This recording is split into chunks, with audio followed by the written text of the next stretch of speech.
ते कसे आमची इंडस्ट्री, प्यासे के पास कुआ की कुए के पास प्यासा. तहान कोणाला लागली आहे, नटाला का निर्माता. टीव्ही आणि फिल्म मधल्या कास्टिंग मध्ये खूप तफावत आहे. कारण त्यावेळेला ना या इंडस्ट्रीकडे येण्याचा दृष्टिकोनच लोकांचा असा होता की अरे हा सिनेमात काम करतो म्हणजे हा चांगल्या घरचा नसावा. ए बरोबर बी प्लॅन रेडी ठेव. कारण आमच्या इंडस्ट्रीमध्ये मला 5 वर्ष काम आहे तर पुढची 7 वर्ष काम नसतं. जेव्हापासून इंडस्ट्रीमध्ये डॉक्टर श्रीराम लागू, नंतर घाणेकर साहेब आणि मेडिकली इंजिनिअरिंग, आता तर सगळेच डबल ग्रॅज्युएट आणि IT वाले वगैरे. तू नाटकात काम करतो, न्यूज कळली की तुझे बाबा येऊन सांगतात तुम्ही त्याला नाटकात घेतलेत तर मी या शाळेत दुसरीकडे ऍडमिशन घे. तर ह्या माध्यमामध्ये मला टीव्हीला मी नंबर 1 समजेन की जे नटाला जगवतं पण सॅटिस्फॅक्शन पण देतं आणि दुसरी एक भूक असते की माझं काम लोक बघतात. उदरनिर्वाहाचं साधन माझं कुटुंब त्याच्यावरती आहे आणि हा व्यवसाय मानतो. मग आर्ट एका बाजूला आणि एका बाजूला तुमचं प्रोफेशन. पैसे तर पुरुष कमवतोच आणि मी आज म्हणेन पैसे कमवणं सोपं आहे पण मुलांना सांभाळणं कठीण आहे. हाय हॅलो नमस्कार, मी तुमची लाडकी होस्ट माधवी वाडकर. तुम्हा सगळ्यांचं पडद्यामागचे कलाकार #रील टू रिअल वर्ल्ड ह्या आपल्या नव्या कोऱ्या सिरीजमध्ये मनापासून स्वागत करते. आजच्या या भागात आज आपल्या स्टुडिओमध्ये एक असं चिरतरुण व्यक्तिमत्व आलेलं आहे. ते म्हणजे मराठी इंडस्ट्रीमधले अनिल कपूर म्हणून असं त्यांना ओळखलं जातं. असे आजही टकाटक दिसणारे अशोक शिंदे सर. तर चला त्यांचं स्वागत करूया आणि आजच्या ह्या आपल्या गप्पांना सुरुवात करूया. अशोक सर, भारत नवराष्ट्राच्या या स्टुडिओमध्ये आणि पडद्यामागचे कलाकार #रील टू रिअल वर्ल्ड ह्या आमच्या सिरीजमध्ये तुमचं स्वागत करते. धन्यवाद. आणि कसे आहात? माझ्या नेहमीच्या भाषेत टकाटक. तुम्ही खरंच टकाटक दिसताय. Thank आणि you. फिटनेस मंत्र मी जाता जाता ह्या वेळेला मला नक्की सांगून जायचंय की कसं एवढं टकाटक आजही तुम्ही राहता ते. पण सर, आपली ही जी सिरीज आहे पडद्यामागचे कलाकार, ह्याच्यामध्ये आपण काय करतो की एक अभिनेता म्हणून तुमच्या आत्ताच्या अनेक भूमिका, मालिका किंवा नाटकं, चित्रपट सगळे पाहिलेले आहेत. पण एक अशोक रिअल लाईफ मध्ये कसे आहेत ह्याबद्दल जाणून घ्यायचंय आणि त्याच्यासाठी आपण तुमच्या इतिहासातून सुरुवात करूया, ते म्हणजे बालपण. सुरुवात खरी मुंबईपासून झाली. म्हणजे मुंबईत मी, माझी मोठी बहीण, आई बाबा. पण कालांतराने बाबांची बदली पुण्यामध्ये झाली. माझे बाबा उत्कृष्ट मेकअप आर्टिस्ट होते आणि पुण्याच्या सॉन्ग अँड ड्रामा डिव्हिजन म्हणून एक गीत व नाटक प्रभाग नावाचे आकाशवाणीची ब्रँच आहे, त्याच्यात ती स्टेज डेकोरेटर होती. त्यामुळे आम्हाला संपूर्ण कुटुंब आमचं पुण्याला गेलं. ओके. मेकअप आर्टिस्ट म्हणून प्रोफेशनली त्यावेळेला खूप कामं असायची पण तेवढा पैसा नव्हता किंवा त्याला दर्जात्मक दृष्टीने बघितलं जात नव्हतं आत्तासारखं. तर बालपण तसं बघायला गेलं तर पुण्यात गेलं आणि पुण्याच्या गोल आपटे हायस्कूलमध्ये मी शिक्षण घेतलं. त्याच्यानंतर मला शाळेपासूनच नाटकात काम करायची आवड होती. ओके. तर असं काही ठरलं नव्हतं कलाकार वगैरे व्हायचं आहे. पण शाळा पुण्यात, मग त्याच्यानंतर चांगले मार्क पडले, मग इंजिनिअरिंग कॉलेज, मग 6 महिने टेल्कोमध्ये जॉब. पण आपण म्हणतो ना, मी वैयक्तिक प्रारब्ध खूप मानतो. त्याच्यामुळे ज्या घटना घडायच्या असतात, जिथं तुम्हाला पोचायचं असतं तिथं तुम्हाला ते प्रारब्ध घेऊन जाऊन ठेवतं. तसं सगळी सुरुवात बालपण तिकडे झालं आणि या क्षेत्रामध्ये मी आलो. ओके. बालपणी कसे होता तुम्ही? नाही, एक ना लहानपणीच मॅच्युरिटी काही लोकांना, काही मुलांना येते आणि त्याच्या मागे कारण असतं त्यावेळची परिस्थिती. बरोबर. बाबा हे खूप मोठे मेकअप आर्टिस्ट होते. म्हणजे पुण्यामध्ये त्यावेळेला फक्त एकमेव आर्टिस्ट होते की जे सगळी प्रोफेशनल नाटकं, म्हणजे गाढवाचं लग्न, नंतर अरुण सरनाईक साहेबांची, निळू फुले साहेबांची, दादा कोंडके साहेबांची, सगळ्या नाटकांना ते मेकअप करायचे. आणि पुण्यातल्या 99.99% जेवढ्या शाळा होत्या, हुजूर पागा, रेणुका स्वरूप, कन्या शाळा, या सगळ्या शाळांमध्ये ते इयरली जे प्रोग्राम्स व्हायचे त्याच्यासाठी ते मेकअप आर्टिस्ट म्हणून काम करायचे. पण पैसा त्यावेळेला तेवढा नव्हता जसा आता पैसा आहे इंडस्ट्रीमध्ये. म्हणजे तुटपुंजे पैसे, ते वेळेत मिळत नसल्यामुळे थोडी बेताची किंवा त्याच्या खालची परिस्थिती होती. तर त्याच्यामुळे ना एक लहानपणीच आपण म्हणतो ज्याला समज येणे म्हणतात की आपले वडील कष्ट करतायत परंतु तेवढे म्हणावे तेवढे आमदनी होत नाहीये आणि त्याच्यासाठी आपण काय मदत करू शकतो. तर मला माझ्या आईने एक चांगलं बाळकडू दिलं होतं की तिने सांगितलं होतं की तू मदत करायचं बाजूला राहू दे, पण तू डिमांड्स करू नको जास्ती. कारण डिमांड्स केल्याने काय होतं, ते फुलफिल करण्यासाठी ना ती व्यक्ती धडपडत राहते. आणि ती पण मानायची की प्रारब्ध आहे, कालांतराने हे पण दिवस बदलतील, उमेद सोडू नको. तुम्हाला कानमंत्र आत्तापर्यंत मिळाला. त्याच्यामुळे खूप बालपण एन्जॉय केलं आम्ही आणि फिरलो आणि हे केलं, तसं माझ्या वाट्याला आलं नाही. टिपिकल बालपण म्हणतात तसं झालं नव्हतं. कष्टाचं पण समंजसपणाचं होतं आणि त्याच्यात संस्कार होते. म्हणजे बाबा एकदम गांधीवादी असल्यामुळे त्यांचे विचार एकदम थोर. म्हणजे असं की एखादा प्रसंग मी भाजी घेताना बरोबर उभा आहे आणि 5 टोमॅटो तर एक खाली पडला, तर वर ठेवायच्या जर पिशवीत टाकला तर लगेच हात पकडून बाबा म्हणायचे वर ठेव. तर ती जी शिकवण मिळाली ना ती तुम्हाला घडवत जाते. तर त्याच्याप्रमाणे ती मॅच्युरिटी आणि वयाच्या 17व्या वर्षी बाबांना मदत करायला त्यांचे कष्ट बघून मी 17व्या वर्षी मेकअप आर्टिस्ट म्हणून माझ्या करिअरची सुरुवात केली. आणि आत्ताचे जे दिग्गज, आत्ताच त्यांचा देहांत झाला, विक्रम गायकवाड, ते आता तर इंटरनॅशनलच होते. म्हणजे त्यांनी राजकुमार हिरानींच्या सगळ्या फिल्म्स आणि इंडस्ट्रीतले टॉपचे, तो आणि मी मिळून मेकअप करायचो. पण तो माझ्या बाबांचा शिष्य होता. पण मला करिअर इकडे करायचं होतं, पण माझ्या बाबांचा या क्षेत्राला विरोध होता. पण का विरोध? म्हणजे खरं तर ते फारच जवळून त्यांनी नाही, त्याचं कारण असं होतं की त्यांचं म्हणणं हे शाश्वत नाहीये आणि शाश्वत जे नसतं ना त्याच्यात तुमची ससे होलपट खूप होते. म्हणजे त्यांनी सांगितलं की तू माझं आयुष्य बघितलेस की कुटुंब आणि उदरनिर्वाह चालवण्यासाठी खूप ऍडजस्टमेंट्स करायला लागतात आणि जोपर्यंत खिशात पैसे असतात तोपर्यंत तुम्हाला तुमच्यात एक गुर्मी असते, उर्मी असते, बळ असतं. ते जर नसेल ना तर माणूस कॉम्प्रोमाइज करायला लागतो, चुकीच्या मार्गाला जातो. तर मी म्हटलं पण त्यांचे मित्र होते ते मेकअप करत असल्यामुळे, निळू फुले साहेब, दादा कोंडके साहेब, ते तर सुपरस्टार झाले. म्हटलं आमच्यात कायम छोटे छोटे वाद व्हायचे. तर ते म्हणायचे की अशोक, निळू फुले साहेब, दादा कोंडके साहेब यांना वयाच्या 48व्या वर्षी ब्रेक मिळाला. निळू फुले साहेबांना केला इशारा जाता आता झेले अण्णा आणि दादा कोंडके सोंगाड्या 49, 48-49 ते 74-75 हे सुपरस्टार पद career. Doctor Shriram Lagoo super duper hit cinema Pinjra, hero at the age of 46. म्हणजे त्यांनी ENT स्पेशालिस्ट, लंडनला प्रॅक्टिस केली, लंडन थिएटर केलं, आले आणि मग करिअर. ते म्हणते तू उद्या लग्न करशील आणि लग्न केल्यानंतर 2 मुलं होतील, मग ती आम्ही सांभाळायची का आणि तू काय करणार? तर मेकअपवर तू नाही सांभाळू शकणार कारण तेवढे पैसेच मिळत नव्हते. म्हणजे मेकअप तर सोडाच, मेन स्ट्रीमच्या कलाकारांना पण नव्हते मिळत. म्हणजे 90% लोकांकडे गाड्या पण नव्हत्या. किती म्हणजे वेगळं वास्तव आहे ना. आज जर का एखादं हो. लग्नामध्ये सुद्धा कोणी मेकअप आर्टिस्ट जात आहेत तरी ते हजारो वर्षाला रुपये. कमवतायत. खूप छान. आणि त्या काळात बाबा एवढ्या मोठ्या मोठ्या दिग्गजांचे मेकअप करत होते, पण तरीही फायनान्शियल कंडिशन. म्हणजे मी सांगतो ना, हे जेवढे सुपरस्टार होते त्यांच्याकडे पण गाड्या नव्हत्या. कारण गाडी घेणं आणि गाडी मेंटेन करणं तेवढं काम असणं. कारण त्यावेळेला ना या इंडस्ट्रीकडे येण्याचा दृष्टिकोनच लोकांचा असा होता की अरे हा सिनेमात काम करतो म्हणजे हा चांगल्या घरचा नसावा. जेव्हापासून इंडस्ट्रीमध्ये डॉक्टर श्रीराम लागू, नंतर घाणेकर साहेब आणि मेडिकली इंजिनिअरिंग, आता तर सगळेच डबल ग्रॅज्युएट आणि IT वाले वगैरे येतात. नंतर बच्चन साहेब वगैरे ही मंडळी जेव्हा आली, हरिवंशराय बच्चन साहेबांचे चिरंजीव, ते स्वतः शिकलेले, तेव्हापासून तो बघण्याचा दृष्टिकोन बदलला. त्याच्यामुळे त्यांचं म्हणणं होतं की तू एज्युकेशन कम्प्लीट कर. बरोबर. म्हटलं काय होईल तर मॅच्युरिटी येईल. आणि कधी लक्षात ठेव म्हटलं A बरोबर B प्लॅन रेडी ठेव. कारण आमच्या इंडस्ट्रीमध्ये मला 5 वर्ष काम आहे तर पुढची 7 वर्ष काम नसतं आणि तुम्ही त्याला कोणाला दोष देऊ शकत. आणि मग काय होतं की फ्रस्ट्रेशन, डिप्रेशन, जजमेंटल होतो माणूस. मग अमक्या प्रोडक्शन हाऊसने मला घेतलं नाही कारण मी मागच्या वेळा त्याला हॅलो म्हटलं नाही ना म्हणून कदाचित त्यांचा राग बसलाय. असं प्रत्यक्षात काही नाहीये. कारण मी आता गेली 38 वर्ष इंडस्ट्रीत आहे. 190वी फिल्म आहे केस नंबर 73, ते पण नायक म्हणून. आणि मी खलनायक म्हणजे माझा मोगॅम्बो खुश सारखा खलनायक कधीच नव्हता. अँटी हिरो आहे पण चुकीचं वागतोय. मालिकात प्रवेश केल्यापासून 106 मालिका झाल्या प्रमुख भूमिकेतल्या. 25च्या अधिक पुण्या मुंबईची मिळून नाटकं झाली.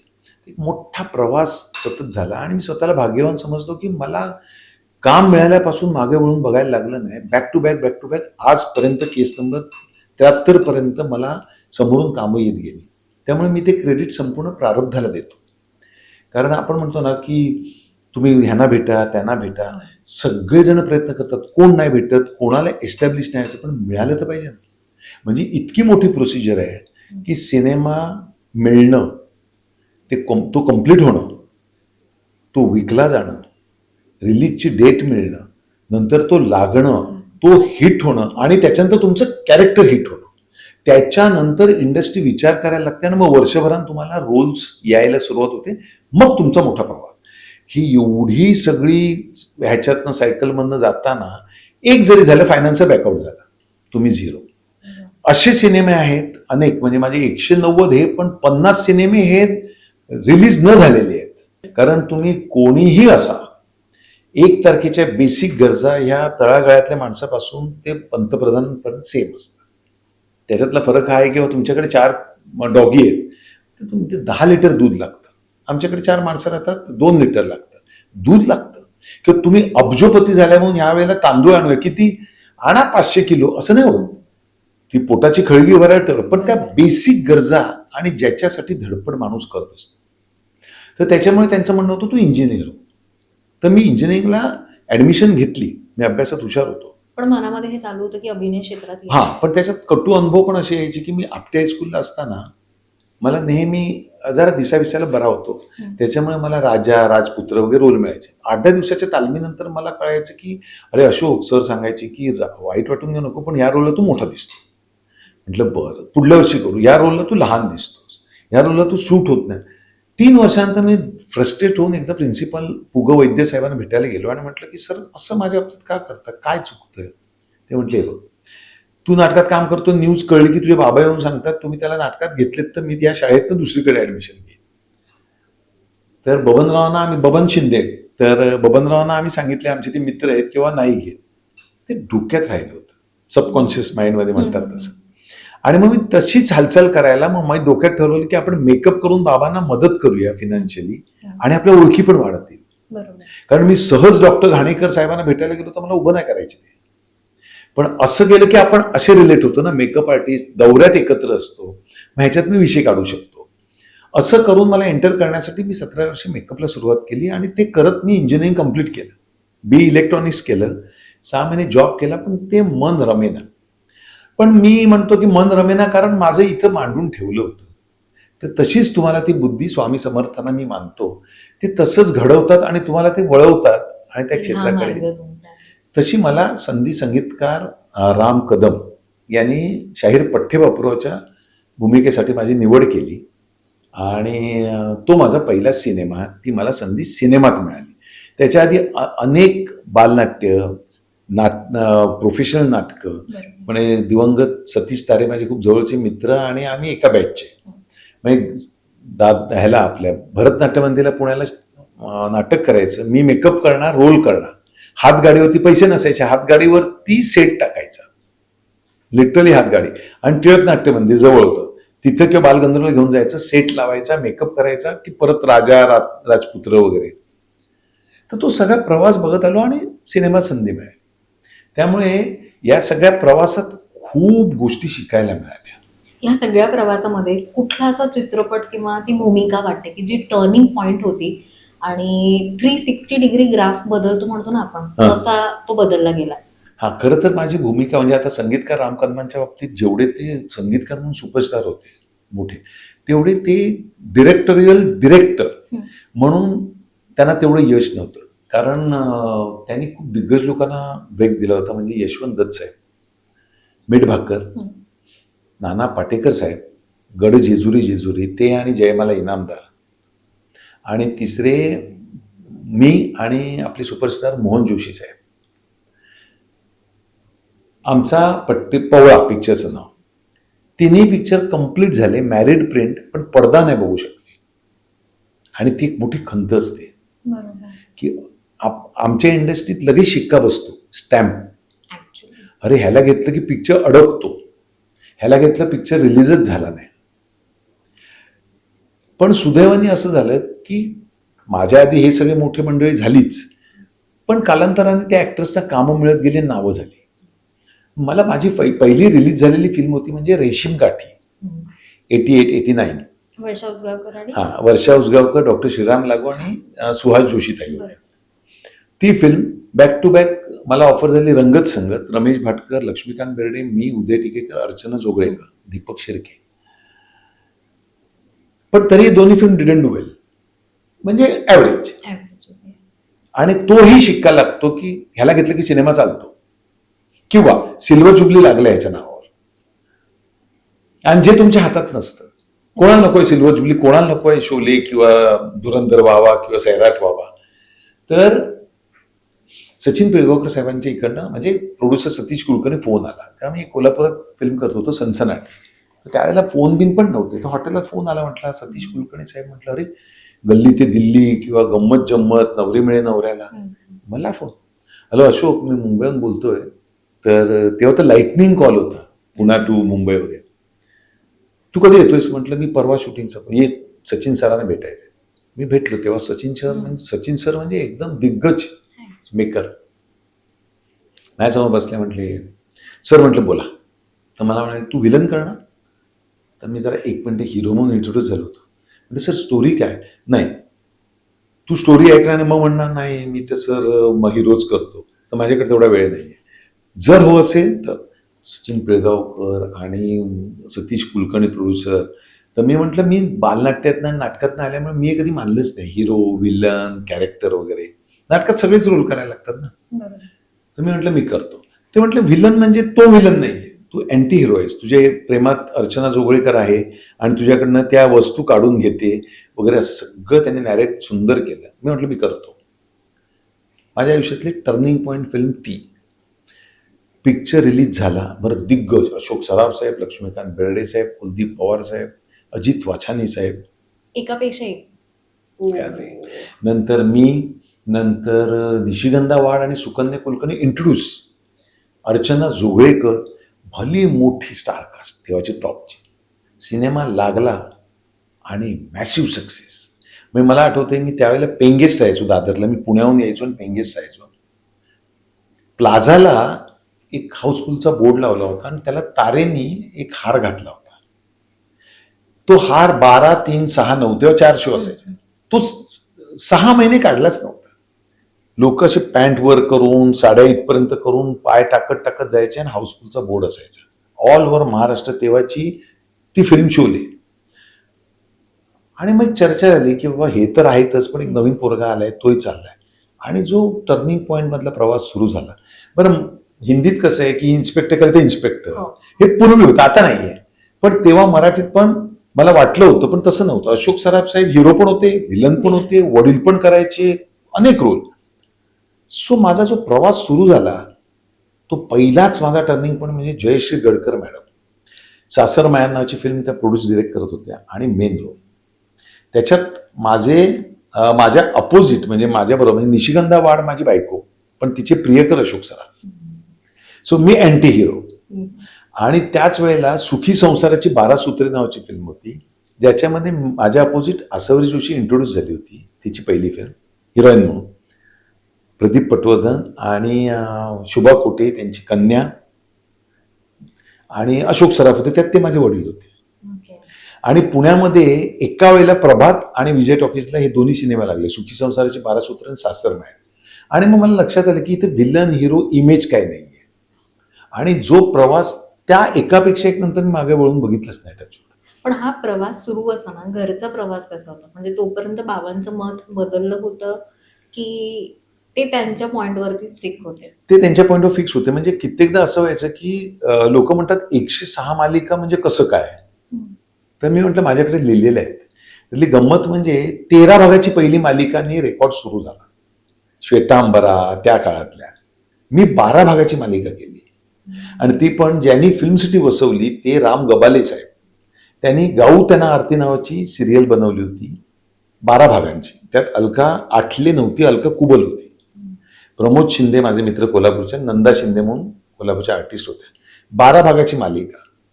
आणि मला इतके पिक्चर्स मिळत गेले.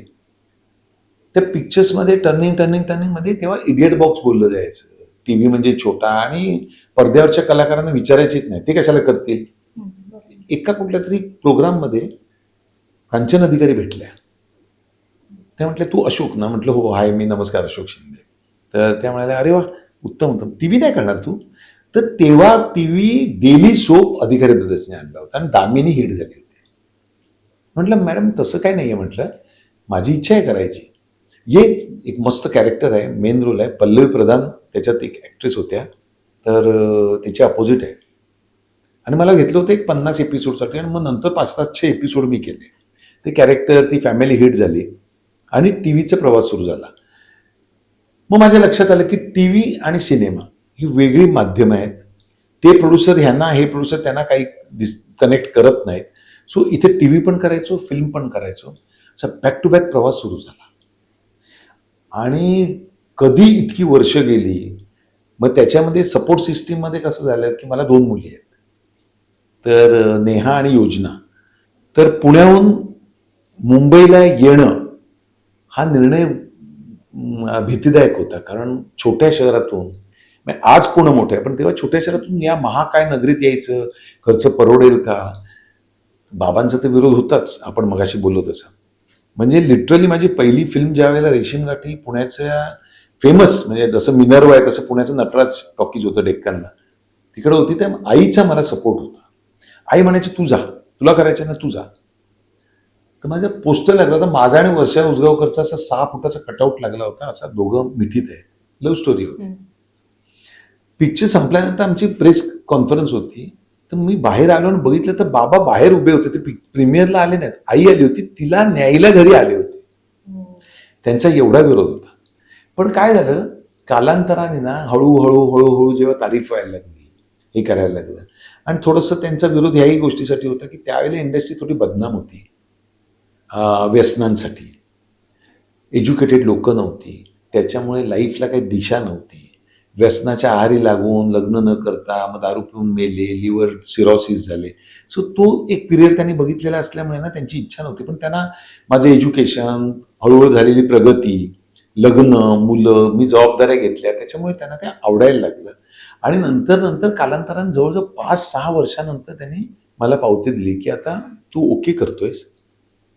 आणि त्यांनी मला तेव्हा सल्ला दिला होता की, मी म्हटलं बाबा मला टीव्हीमध्ये वडिलांच्या रोलसाठी विचारते. तर ते म्हटले कोणाच्या? तर मी म्हटलं घरकुल नावाची मालिका होती, त्याच्यात अंकुश चौधरी, सचित पाटील, प्रसाद ओक, शेखर फडके वगैरे इंट्रोड्यूस झाले होते. नवीन नवीन होती पोरं, प्रसाद ओकच्या वडिलांचा. मग काय झालं, ते म्हटले त्यांचं विजन चांगली होती, दूरदृष्टी. मी म्हटलं तो 21 वर्षाचा आणि मी 31 वर्षाचा आहे, कसं काय वडिलांनी हे करू, कारण मी तर सिनेमात हिरो करतो. ते म्हटले टीव्ही कर, तिकडचा आणि इकडचा काही संबंध नाही. म्हटलं मग कसं काय? ते हे टीव्हीवाले मेंबर नाही आहेत, त्यांचं फील्ड वेगळं आहे, ऑडियन्स वेगळं आहे, हा ऑडियन्स वेगळा आहे. तू टीव्ही करत राहिलास तर तुला फायदा काय होईल, तुला कधी काम मागायला नाही लागलं. कारण कित्येकदा असं होतं की आजही काही सिनियर कलाकार मला सांगतात की मला टीव्ही करायचंय, पण ते इतके वेळा बोललेत की मी टीव्ही, छोटा टीव्ही आहे, आम्ही त्याच्यात काम करत नाही, आम्ही रमत नाही. त्यामुळे जेव्हा कास्टिंगला विषय निघतो ना, आमका आर्टिस्ट आहे, ते पटकन बोलून जातात काय की नाही ते कुठे टीव्ही करतात, म्हणून पत्ता कट होतो. काय ना, ते कसे आमची इंडस्ट्री प्यासे के पास कुआ के कुए के पास प्यासा. तहान कोणाला लागली आहे, नटाला का निर्मात्याला? निर्मात्याला लागली असेल तो 4 फोन करतो, पण तुमची रिक्वायरमेंट असेल. पण नटाला असेल तर तो 50 फोन करतो, ते एंटरटेन करत नाहीत कारण तुमची वेळ नसते आलेली. त्याच्यामुळे तुम्ही काम मागितलं तर ते प्रॉब्लेमॅटिक आहे, आलं समोरून तर तुम्ही ते लिलाय पार पाडता. तर त्याच्यामुळे मी होकार घेतला आणि 700, 750, 800 एपिसोड तेव्हा झाली सह्याद्रीवर.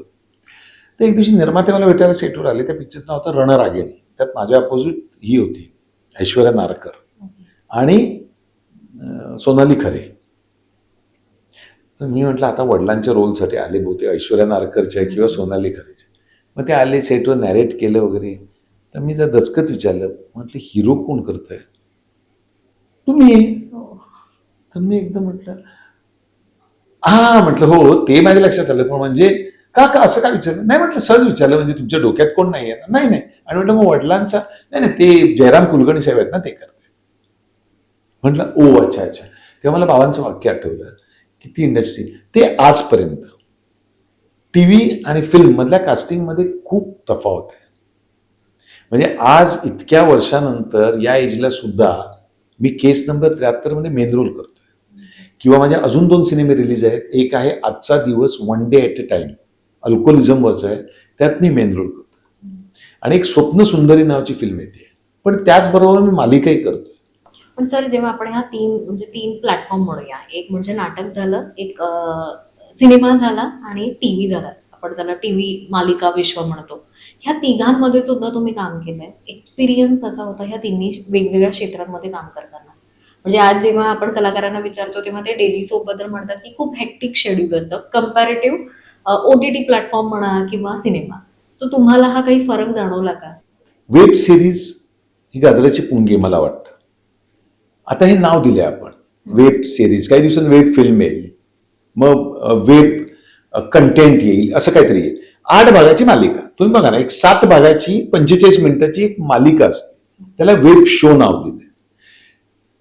फिल्म आपल्याकडे लॉयल ऑडियन्स नसल्यामुळे फिल्मला ना आपला कुठलाच ऍक्टर, डिरेक्टर किंवा प्रोड्युसर असं नाहीये की ज्याच्यासाठी शुक्रवारी, शनिवारी आणि रविवारी तुडुंब गर्दी होईल आणि बाबा सिनेमा चांगला नाही म्हणून, जसं साऊथला होतं, जसं हिंदीला होतं किंवा तेलुगू, तामिळ असेल, शिवाय आसामला होतं, गुजरातला होतं, तसं मराठीत होत नाही.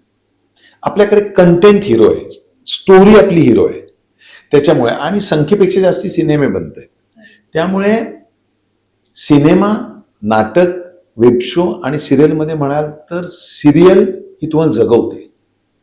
आणि हेक्टिक म्हणाल तर मी आत्ताच गेल्या 2 वर्षापूर्वी झी स्टुडिओची हर हर महादेव फिल्म केली, ज्याच्यात फुलाजी प्रभू, बाजी प्रभू देशपांडे होते. मी फुलाजी प्रभू केला, बाजी प्रभू शरद केळकरनी केला. Abhijit Deshpande director, fantastic director. पण मला असं वाटलं की सिरियलला तरी टायमिंग आहे, 9ला स्टार्ट होते आणि 10:30ला संपते. 13.5 तास आम्ही करतो, तेव्हा एक एपिसोड होतो.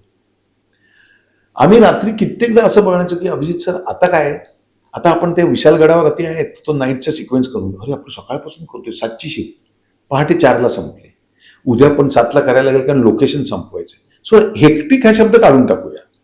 ते दिवस होते जेव्हा आम्ही केलेत एकापेक्षा एक, किंवा तो काळ होता की 9 to 6 शिफ्ट संपली, 7 to 7 शिफ्ट संपली. नाही, हळूहळू 9 to 6, 9 to मग 10, 9 to 9, मग किती 12, 13. पण किती हेक्टिक झालं तरी शेवटी फिरून फिरून ते पैशावर येतं. टीव्ही सिरियल मुळे, म्हणजे मी तुम्हाला एक किस्सा सांगतो की घरकुल नावाची मालिका करताना फक्त मी सिनेमात काम करतो, एक सेकंड हँड फियाट होती आणि भक्ती बर्वे इनामदार ताई होते, त्यांच्याकडे फियाट होती. आणि आम्ही दोघं टुरिस्ट असल्यासारखे तिकडनं मडवरून सगळ्यांना स्टेशनला सोडायचो, मग सगळे आपापल्या घरी जायचे, आम्ही यायचो. आज मी जेव्हा गाडी घेऊन जातो सेटवर, तेव्हा एक निरोप येतो की साहेब गाडी बाहेर लावायला लागेल. का रे सर, गाडी म्हणजे पार्किंगच नाही. आणि मला इतका प्रचंड आनंद होतो, तुम्हाला खोटं वाटेल. याचं कारण फक्त कलाकार नाही, sound recordist, cameraman, makeup artist, costume डिझायनरकडे पण गाड्या आहेत. आणि तो आनंदाचा क्षण आहे. याचं कारण का, सगळ्यांना जगण्याचा अधिकार आहे ना. हा, आता कोणाची मारुती असेल तर कोणाची अमकी असेल तर स्टेटस वाईज त्याने घेतलेलं आहे. आज 97% कलाकारांची, टेक्निशियनची स्वतःची हक्काची घरं आहेत, जी सिनेमाच्या वेळेला 10% पण नव्हती. आणि मराठी सिनेमाचं कसं होतं की एक सिनेमा केला तर तो चालला तर पुढचे सिनेमा मिळणार, नाही चालला तर खूप मोठी गॅप येते आणि प्रश्न येतो सर्व्हायव्हिंगचा. सो तुम्हाला जगवतं, फक्त जगवते ती म्हणजे सिरियल. तसंच नाटकाचं आहे, प्रोफेशनल नाटक आहेत, पण धंदा फक्त शनिवार आणि रविवार सकाळ संध्याकाळ 4 शो होतात. सोमवार ते शुक्रवार लोक कामात असतात ना, तेव्हा नाटकाला बुकिंग नाहीये. आय थिंक मालिका टीव्ही तुम्हाला घराघरापर्यंत खूप लवकर पोहोचतो. आणि ज्याच्याकडे सॉकेट आहे त्याच्याकडे तुम्ही सॉकेट लावलं की तुमच्याकडे टीव्ही ऑन झाला. बरोबर. त्याच्यामुळे तुम्ही म्हणजे मला माहिती आहे ना की कित्येक सिनेमे केले तरी आता जुने सिनेमाहून लोक रेफरन्स देतात, पण कॅरेक्टरच्या नावाने सुद्धा लोक तुम्हाला ओळखतात. तर ह्या माध्यमामध्ये मला टीव्हीला मी नंबर 1 समजेन की जे नटाला जगवतं पण सॅटिस्फॅक्शन पण देतं, आणि दुसरी एक भूक असते की माझं काम लोक बघतील. घराघरात तुमचं काम बघितलं जातं. मराठी सिनेमा बघितला जात नाही ऑडियन्सकडनं आणि तुम्हाला पोचपावती मिळत नाही ना. मग तो कधीतरी टीव्हीला येणार, तो विकला जाणार आणि मग तो बघितला जाणार, त्याच्यासाठी खूप मोठं पिरियड जातो. आपण मगाशी वेब सिरीज सुद्धा मगाशी म्हणालो, कुठे असं वाटतं का की हे OTT हा जो प्लॅटफॉर्म आलेला आहे त्याच्यामुळे कुठेतरी चित्रपटगृहामध्ये जाऊन प्रेक्षक वर्ग कमी जातोय, कारण तो नंतर चित्रपट म्हणा किंवा ते सगळं काही त्यांना OTT वर बघायला मिळणार आहे. सो कुठेतरी हे तोट्याचं होत आहे का? मला वैयक्तिक नाही वाटत. कारण तसं असतं तर मग धुरंधर एवढा चालला नसता किंवा सैराट एवढा चालला नसता किंवा आता लेटेस्ट क्रांतिज्योती जोरात चाललाय. नंतर त्याच्या आधी प्रसाद ओक आणि सई तामणकरची फिल्म आहे. गुलकंद हा? गुलकंद गुलकंद गुलकंद चालला. त्याच्याबरोबर अजून 1-2 फिल्म्स होत्या. थोडक्यात मला सांगायचं की ऑडियन्सला स्क्रीनवरती, घरी कसं होतं, मध्ये शिट्टी वाजली की आतमध्ये गेलो, मग ते डायलॉग ऐकला, मग असं वाकून बघितलं, अच्छा अच्छा हा, ते टीव्ही सिरियलला होतं. परंतु लॉयल ऑडियन्स आहे. सिनेमाला कसं होतं, तुम्ही स्ट्रिक्टली त्याच्यात असतात, तो रोल संपेपर्यंत त्याच्यामुळे ना OTT हा लोकांनी एंटरटेनमेंट घरात बसून पॉपकॉर्न खाताय, जेवता जेवता बघताय. बरं चल ना, टिंग टॉंग दार वाजलं, कोण आलंय, अच्छा अच्छा सोसायटी मिटिंग आलो, गॅप टाकली, 4 तासानं आलो, परत ऑन केलं, थोडं बॅकवर्ड केलं, हा बघितला. सिनेमा तसा नाही. त्यामुळे सिनेमा म्हणजे कायम चालणारी चलचित्र, त्याचं जे नाव आहे ते करेक्ट आहे. भारतामध्ये जेवढे थिएटर्स आहे, की आपण हिंदीचं धरू किंवा मराठीचं धरू, एक 60 रुपये तिकीट, 100 रुपये, 300, 1700, 500 अशी सगळी धरली तर एक ऑन अन ॲव्हरेज 200 रुपये तिकीट धरू. आणि एखादी फिल्म 600 करोड धंदा केला हिंदी, आपण म्हणतो 600 करोड सुपरहिट तर नाही. 600 करोड म्हणजे किती करोड लोकांनी बघितला? 200 रुपयांनी 3 करोड. पॉप्युलेशन किती आहे? 140 करोड. म्हणजे 137 करोड लोकांनी बघितलाच नाहीये सिनेमा. खरी कलेक्शन कशी पाहिजे आहे की आपण म्हणतो 2000 करोड केला, ते पण काय नाहीये, 25,000 करोड बिझनेस झाला पाहिजे. आणि त्याचं कारण सांगतो मी. आता मराठीत थिएटर्सच नाहीये. दिसताना चित्र काय दिसतं? मुंबई, पुणे, नाशिक, संभाजीनगर, फार फार तर अजून एखादा विदर्भ, कोकण, अख्खा कोकण, नंतर मराठवाडा, खानदेश. थिएटर कुठे? म्हणजे मी लोकांना विचारतो की सर आम्ही तुमचा पिक्चर परवा बघितला, म्हटलं कुठे थिएटरला गेलात? ना, इथं कुठे थिएटर? शिर्डी, कोपरगाव ही जी साईड आहे तिथं पण नाही. मग त्याच्यासाठी ना आमचे खूप प्रयत्न चालू आहेत. जसं चायनामध्ये 40,000 थिएटर त्यांनी लॉन्च केले, त्यामुळे त्यांना तिकडे कलेक्शन्स मिळतात. आपल्या लोकांना पिक्चर बघायचे पण थिएटर नाही. मग ते घाणेरडे थिएटरला जाणार नाहीत. मग आम्ही एवढा खर्च करतो. तर मग विचार केला तर एक फॅमिली जर सिनेमाला जाते त्यावेळेला 400 रुपये तिकीट, 4 जणांचे 1600, मग कॉम्बो खाल्लं की 1000चा. मग लेडीज म्हणतात की आजचा दिवस सुट्टीचा, आज कुठे जेवण बाहेर खाऊया, 5-7 हजाराला फोडणी. आणि एका मराठी माणसाला जो नोकरदार आहे, ते काही गैर नाही आहे, पण जो जॉब करणार आहे त्याला एक सिनेमा आणि एक नाटक एवढंच ऍप्लिकेबल आहे. कारण मेडिक्लेम आहे, मेडिकलचा खर्च आहे, शाळा, नंतर तुमचं पेट्रोल, हप्ते, घराचा हप्ता, मोठा टीव्ही, हे सगळ्यातनं तो इतका रांजला गांजला जातो. तुम्ही दर आठवड्याला 5 सिनेमे घेऊन आलात मराठीत, कसे बघणार? हा जो डिफरन्स आहे ना, हा डिफरन्स आपल्या मराठीत खूप जाणवतो की आपण भेटलो लोकांना किंवा आपण मी या आठवड्यात लावतो, तुम्ही पुढल्या आठवड्यात लावा, जरा नाही, ती एकी नाहीये आपल्याकडे. ती कुठेतरी व्हायला. हा, ती असं झालं ना की मी तुम्हाला एक्झाम्पल देतो की पॅडमॅन आणि पद्मावत हे 2 मोठे सिनेमे, त्या दोघांसंगमताने ठरवून पहिला पद्मावत रिलीज केला. एक आठवडा तुम्ही कमवा, तुमची ताकद असेल तुम्ही पुढे करा, तुमच्या ह्याच्यात. पॅडमॅन सेकंड वीक लावला, दोघांनी कमवले, इनिशियल ड्रॉ घेतले, दोघांनी धंदा केला, सिनेमे चांगले होते. मराठीत ते चित्र बघायला नाही मिळत. आता आमचा रिलीज आहे त्यावेळेला 4 सिनेमे मराठी, 2 हिंदी तर पाहिजेच, जे बघायलाच पाहिजे आपल्या मराठी लोकांनी, असं ते कंपल्शन आहे, 2 साऊथचे आणि 2 अव्हेंजर किंवा असे. आता हे एवढ्या ह्याच्यामध्ये कसा काय मराठी सिनेमा टिकणार? त्याच्यात थिएटरची मारामार. मग असं होतं की अव्हेंजरला दिलंय, धुरंधरला दिलंय, याला दिलंय, त्याला दिलंय. मग मराठी सकाळी 7चा एक शो असतो, दुपारी 11चा असतो, 4चा असतो. हे कसे बघणार लोक? आणि इव्हन खूप लवकर चित्रपट जातात सुद्धा, जातात कारण थिएटर मधूनच ते एक आठवडा सुद्धा नसेल. आणि कारण नियम आहे ना, 7 लोक नसतील तर शो होत.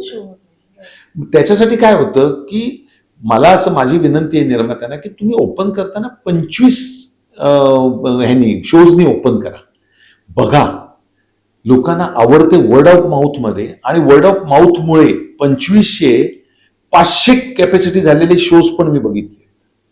म्हणजे जसं त्यांचे काही हेवेदावे नाही आहेत. पण रणवीर सिंगची फिल्म लागली होती रोहित शेट्टी सरांची, सर्कस, आणि पहिल्यांदा वर्ड ऑफ माउथ निघाला की फिल्म नाही याची. त्याला वेडला कमी शोज होती रितेश देशमुख साहेबांच्या ह्याला.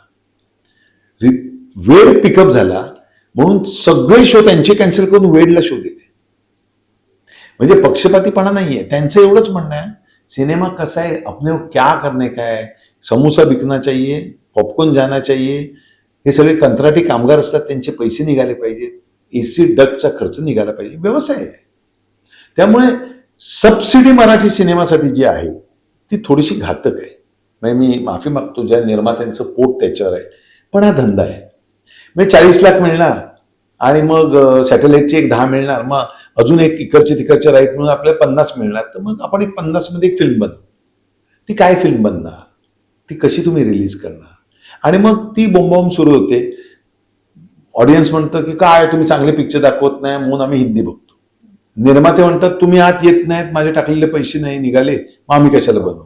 हे युगानुयुग चाललेलं आहे, पण त्यात बदल होत नाही. सर, जर का आपण 80चा काळ कम्पेअर केला आणि आताचा काळ, म्हणजे आता सोशल मीडिया आपण अवेअरनेस किंवा प्रमोशन ऍक्टिव्हिटीज खूप करतो, त्या काळामध्ये असं काही नव्हतं, पण तरीही चित्रपटांना खूप सुंदर असा प्रतिसाद होत होता.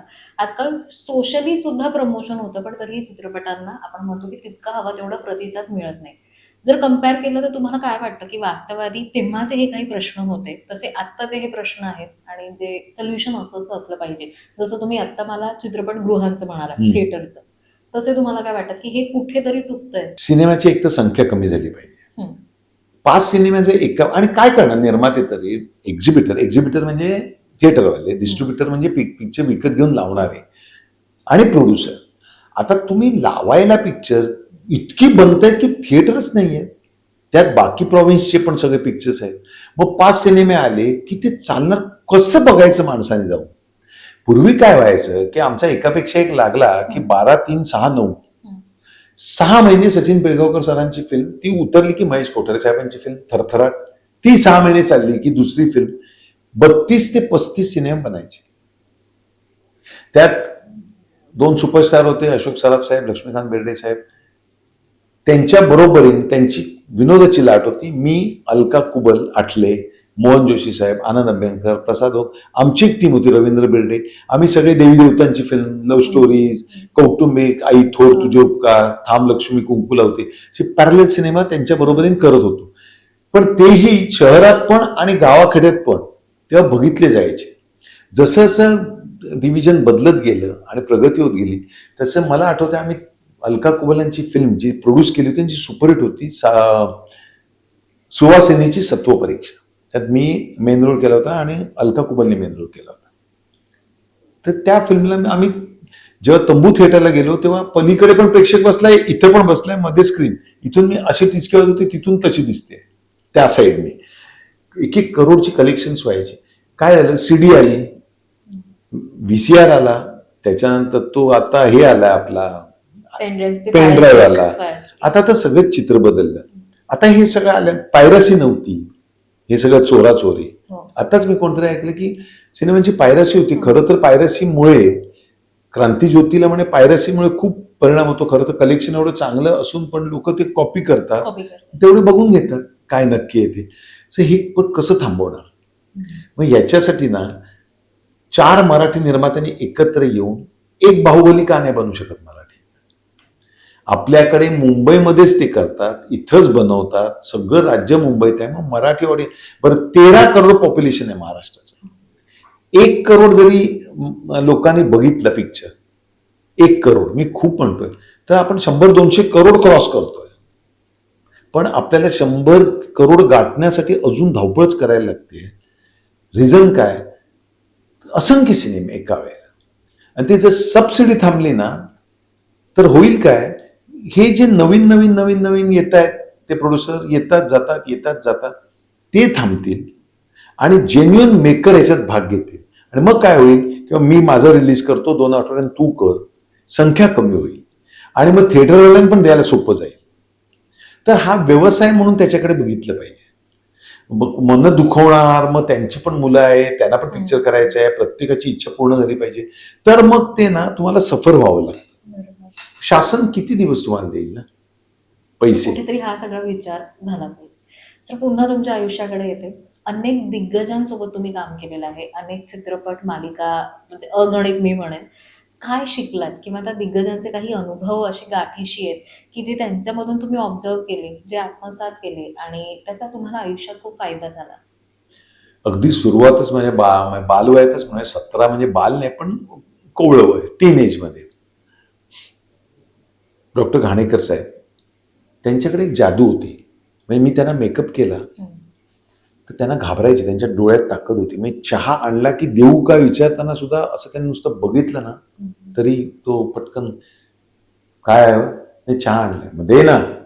असा एक त्यांचा तो रुबाब होता. मग ना मेकअप झाला की ते ना मी लहान असल्यामुळे तो फायदा घ्यायचो आणि ते मला मुलासारखे वागवायचे. मग एक दिवशी मी विचारलं म्हटलं, "डॉक्टर साहेब, सगळे मेकअप काढतात, तुम्ही का मेकअप काढत नाही?" हं. तर ते म्हणाले, "तुला पुढे मेकअप आर्टिस्ट व्हायचं का आर्टिस्ट व्हायचं?" म्हटलं, "ॲक्टर व्हायचं." मग फॉलो मी. तर म्हटलं, तर मी बघितलं आणि डॉक्टर काशीनाथ घाणेकर लागलं की हाऊसफुलचा बोर्ड. हं. तर पुण्यामध्ये सगळा क्लास क्राऊड, त्यांना एलिट क्लास, सगळ्या हं. ॲरिस्टोक्रॅट लेवलचे लोक बघायला येत. मग प्रयोग संपला एक गंधर्व म्हणणं की ते तशीच मेकअप न काढता, तुम्ही फ्रेश असता ना, हं. मेकअप काढला की तेल लागलेलं असतं बरोबर. सगळं, एक्सक्यूज मी असं गर्दीत न जायचे. मग लोक डॉक्टर काशीनाथ घाणेकर, डॉक्टर काशीनाथ घाणेकर आणि मग हलाव हलाव करत जायचे. मग एक दिवशी प्रयोगाने विचारलं, म्हटलं तू पब्लिकमधनं का जाता?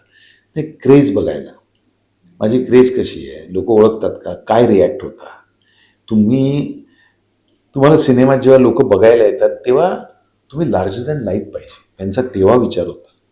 म्हणजे काय म्हटलं, तर आता मी मळलेले कपडे घालून, इथं भोग पडलेला बनियन घालून जर मी सिनेमात दिसलो तर ते आपल्याला घरात, बाजूच्या घरातले काका, तुम्ही हाफचड्डीमध्ये घरात असता, त्याच्यापेक्षा वेगळं काहीतरी दिसतंय म्हणून तुम्ही बघायला जाताय ना.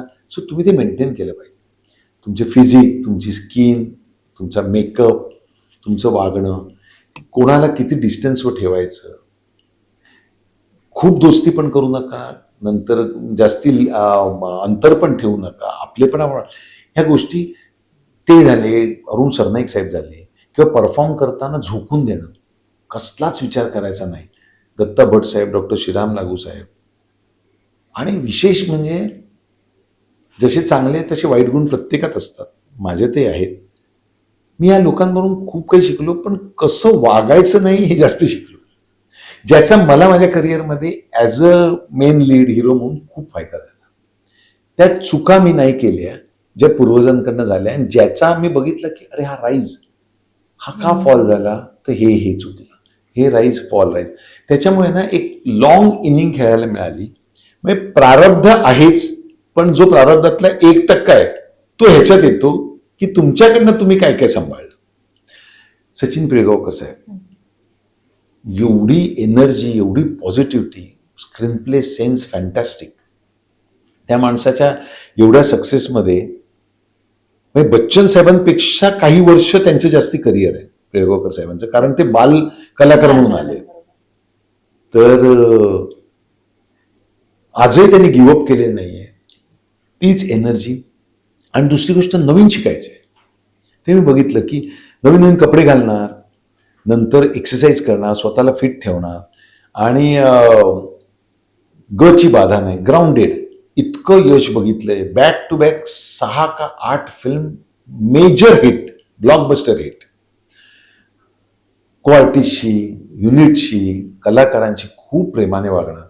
मला एक प्रसंग आठवतो, एकापेक्षा एकच्या मी तशी तिसरी फिल्म नवीन होतो, पण माझ्या मुलीचा वाढदिवस होता आणि तर बायको म्हणाले, तुला सोडतील का रे, तू नवीन आहे, पिळगावकरांची फिल्म आहे. मी रात्री सचिन सरांना म्हटलं, मला म्हटलं येस काय रे, म्हटलं माझ्या मुलीचा ना पहिला वाढदिवस आहे आणि म्हटलं मी जाऊ शकतो का, कारण तुम्ही माझ्याकडनं 20 दिवस घेतले, नाही सोडलं तर गमतीत म्हणाले. म्हटलं नाही जाणार. बा काय तारीख आहे, म्हटलं अमके, उद्या सकाळी सांगू. म्हटलं बायकोला म्हटलं बहुतेक नसता. स्वतः सकाळी आल्याने मला म्हणाले, तू जातोयस आणि मला केक घेऊन येतोयस. मला तेव्हा ना तो एक शॉकच बसला होता की म्हटलं एवढा मोठा माणूस त्याने केला, आपणही शिकत जातो ना गोष्टी. आजही ती स्थिती आहे, कुठे भेटले, काही केले. ते झाले. नंतर पुढच्या काळामध्ये लक्ष्मण उतेकर, माझा चांगला मित्र आहे, महेश कोठारे साहेब, किंवा अगदी टी व्ही सिरियलमधल्या आत्ताची जी काही मुलं आहेत नवीन नवीन, तर मित्र मंदार देवस्थळी म्हणा, किंवा विपिन नाडकर्णी, ज्या पिक्चरने माझा पुन्हा एकदा टर्निंग पॉईंट, माझी 75वी फिल्म होती एवढंसं आभाळ, आणि त्याला 52 अवॉर्ड्स होती. म्हणजे हार्ट ऑफ इंग्लंड म्हणा, फॉरेन अवॉर्ड्स होती, जी गौरव होती, सगळीच अवॉर्ड्स होती. Vipin Nadkarni as a maker, Laxman Utekar, fabulous director, fabulous person. Short झाला की मी त्यांची गमती हे करायचो, की शॉर्ट झाला की सर फर्स्ट क्लास, कमाल, टाळ्या बिळ्या वाजवणार, आपण पण खुश आहोत. जवळून म्हणणार सर काय कमाल शॉट दिला, थँक्यू, एक घेऊया अजून, असं इतकं गोड बोलायचं ना. मग आम्ही गमतीत म्हणायचो लक्ष्मणराव पण ओके होतं ना, मस्तच झालंय, पण एक माझ्यासाठी, किंवा तुम्हाला परत जोश यायचा. मग कोणी असो, कोणी. सो त्याचा रिझल्ट आहे ना, त्यांनी जो एवढा मोठा छावा सुपर डुपर हिट दिला. मी लालबागची राणी त्यांच्या बो केला, आणि नॅरेशनची ताकद. पण मला एक फोन आला, मी तेव्हा दुहेरी नावाची सिरियल करत होतो, आणि एक असिस्टंट म्हणाला अशोक सर आपल्याला एक फिल्म करायची आहे, लक्ष्मण उत्तेकर करताय. तेव्हा त्याने टपाल नावाची फिल्म केली होती. तेव्हा द लक्ष्मण उत्तेकर नव्हते. ते मुलीच्या वडिलांचा रोल आहे. मी म्हटलं मुलींच्या वडिलांचा रोल कशाला मी आता हिरो करतोय तर एवढ्यात. तर माझी मुलगी मला म्हणाली नेहा की बाबा तू ना लक्ष्मण उत्तेकर फिल्म मेकर चांगले, त्यांनी टपाल चांगले, भेटून ये ना, करू नको, भेटून तरी ये, ओळख होईल. तर मी म्हटलं बरं. आणि माझं दोघी मुलींवर प्रेम आहे, मी त्यांचं ऐकतो. तर मी भेटायला गेलो. आल्यानंतर त्याच्यात 3च मेजर कॅरेक्टर. खरं तर प्रथमेश परब आहे, नंतर खूप जण आहेत, पण वीणा जामकर, मी आणि प्रतिमा जोशी, आमची ती मुलगी आहे, पण ती छोटी मुलगी आहे आणि ती स्पेशल चाइल्ड आहे. वयान मोठी झाली पण ती लहान मुलासारखं वागते. हा तुम्हाला वडिलांचं रोल एवढं म्हटलं तर कोण करणार नाही. त्यांनी मला पहिल्या फ्रेम पासून एंड पर्यंत जे नॅरेट केलं, मी म्हटलं मी करणार हा रोल. ते म्हणले बघा वडिलांचं, नाही नाही असू दे असू दे. आणि मी मुलीला जाऊन थँक्स म्हणतो की तुझ्यामुळे फिल्म करता. त्याचं एक ॲप्रिसिएशन मिळालं. बोनी कपूर साहेबांची ओळख झाली, ते प्रोड्युसर होते. असं करत करत करत अगदी आत्ता म्हणजे हरर महादेवचा एक्सपिरियन्स, काय म्हणतात ते अभिजित देशपांडे, फॅब्युलस डिरेक्टर, नंतर आता मिलिंद आपटे. किती इन्व्हॉल्वमेंट असावी लिखाणात, सीन्समध्ये. म्हणजे सीन झाला की मागून येऊन सांगणार फॅन्टॅस्टिक. फक्त एक ती शेवटची लाईन होती ना, ती एक सायकॉलॉजिस्ट म्हणून ना एक गॅपने घेतली तर अजून मजा येईल. आणि ते प्ले करताना अजून काय आहे, मी अनेक मालिका, पिक्चर्स, एक साचेबद्ध तुमच्यात एक सेटअप तयार झालेला असतो. पण एखाद्या डिरेक्टरनी काही अशी सजेशन्स दिली ना, सतीश राजवाडे सर, मी असंभव करत होतो. अँगर, पहिलाच अँग्री सीन, थोडा विलनिश रोल आहे, आरडाओरडावर केला. मला म्हटलं फॅन्टॅस्टिक. सर एक सांगू का, हे अशोक शिंदे सगळ्यांना माहिती आहे.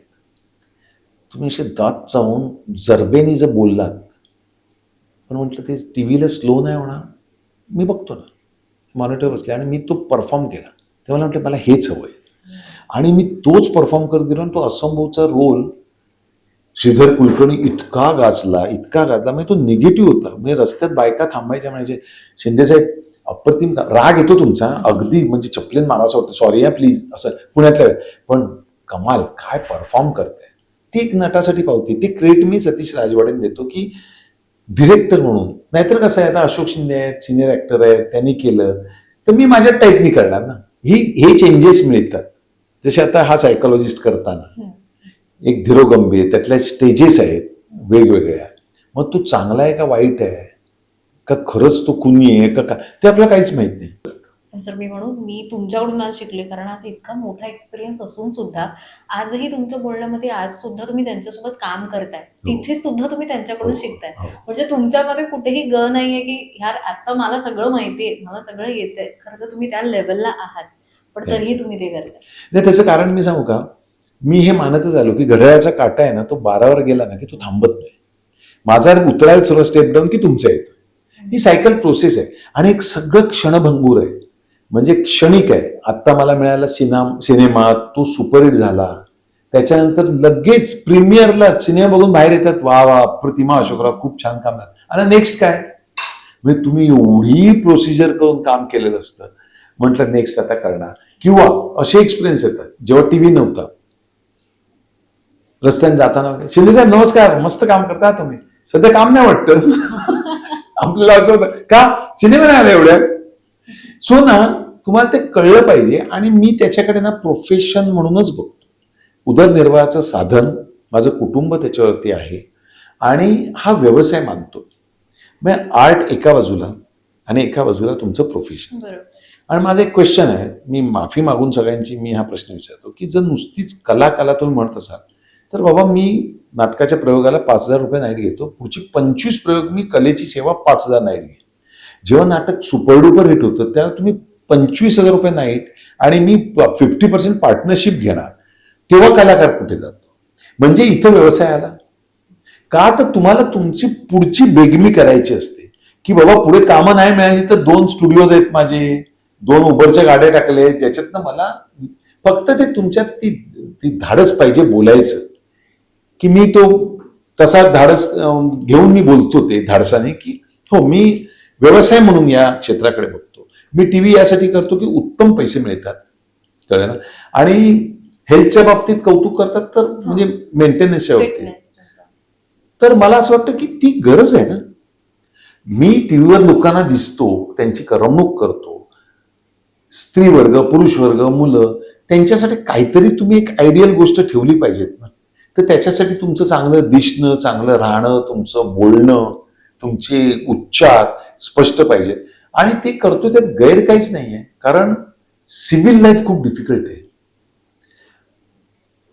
आज बोलायला हरकत नाही परंतु एसी मेकअप रूम असते.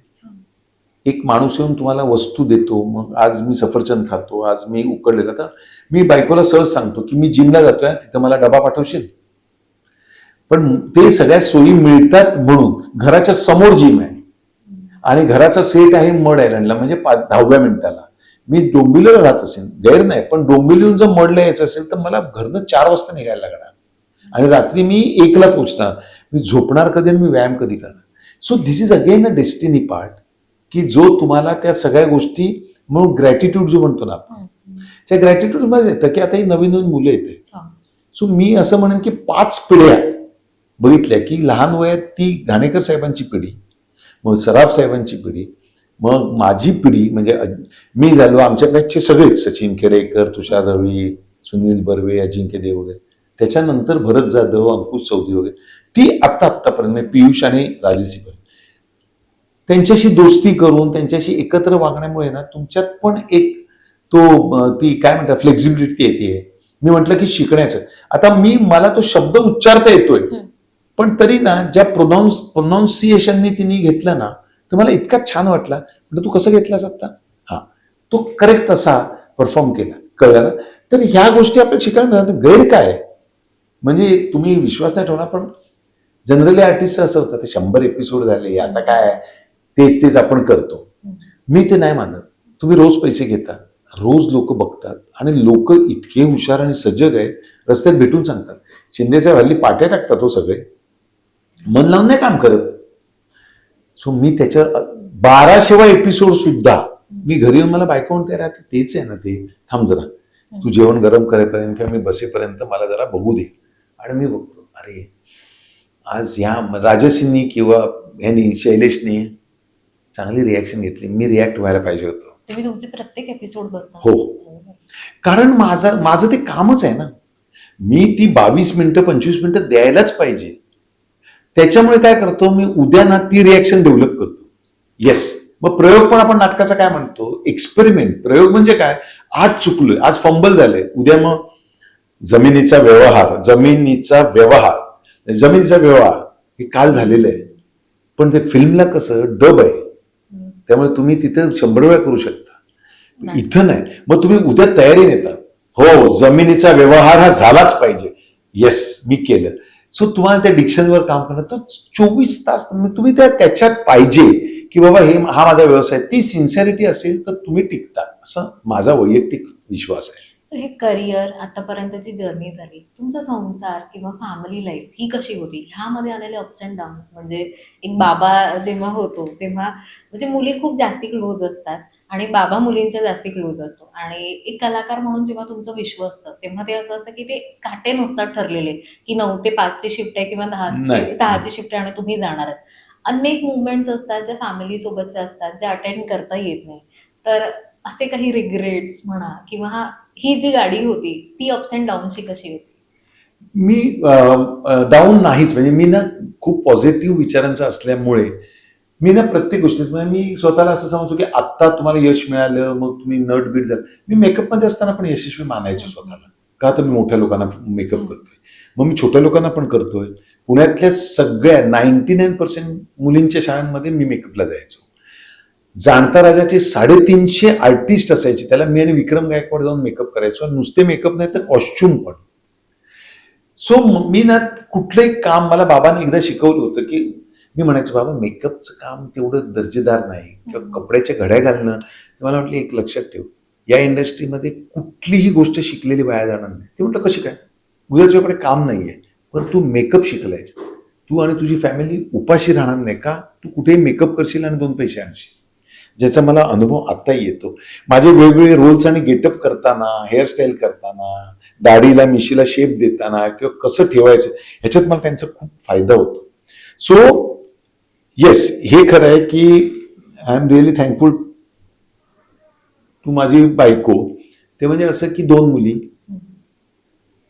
Struggling days. तुमचं प्रेम विवाह की arranged? प्रेम विवाह. माझी बायको विवाह. जैन गुजराती आहे, ओ. मराठा. पण कसं झालं की मी मराठा आणि हा. ती जैन, त्यांच्या संपूर्ण कुटुंबामध्ये पहिलं लव्ह मॅरेज. ओके. आणि आम्ही मांस मच्छी खाणारे, हा. ते म्हणजे 7 वाजता जेवणारे. हा. पण त्यांचे माझे सासरे डॉक्टर आणि मॉडर्न विचारांचे होते. पण मग कॉलेजचं प्रेम होतं की कसं? नाही, मी इंजिनिअरिंग कॉलेजला होतो जिथं मुलीच नव्हत्या. ओके. पण म्हणून आम्ही ना एसएनडीटी कॉलेजला जायचो. सो एसएनडीटी मध्ये माझी मिसेस होती, होम सायन्स करत होती. तिथे एक फेस्टला गेलो होतो. तर फेस्टिवलमध्ये मी तिच्या नावाने एक गाणं, तिकडे एक पद्धत होती आणि तिथे आमची खरी ओळख झाली. पण ते ना, ते आपण म्हणतो ना की त्या काही गोष्टीवर जमलेल्या असतात, ती ओळख होणं, मग ते आवडणं, काहींना राग येतो, हा. हे असं कसं केलं, माझं नाव का घेतलं. सो ते जुळून आलं. आणि क्रेडिट एवढ्यासाठी की बॅकबोन असणं खूप गरजेचं आहे. म्हणजे मी म्हणेन की बाकी काय मदत करो न करो, पण मला एक सुखकर प्रवास करता आला, तो तिच्यामुळे. याचं कारण 2 मुलांची जबाबदारी सांभाळणं. पैसे तर पुरुष कमवतोच, आणि मी आज म्हणेन पैसे कमवणं सोपं आहे, पण मुलांना सांभाळणं कठीण आहे.